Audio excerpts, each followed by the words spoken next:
Assalamualaikum. Hai adik-adik. Adik kreatif pada hari ini ialah penanda buku. Bahan dan alatan yang diperlukan ialah batang aiskrim, 2 butang, highlighter, warna pensel, pita pelekat, pensel, kertas dan gunting.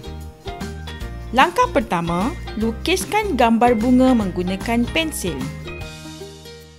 Langkah kedua, warnakan bunga tersebut menggunakan pensil warna. Langkah ketiga, guntingkan bunga tersebut. Langkah keempat, warnakan batang aiskrim menggunakan highlighter. Langkah kelima, lekatkan gambar bunga tadi pada atas batang aiskrim menggunakan pita pelekat.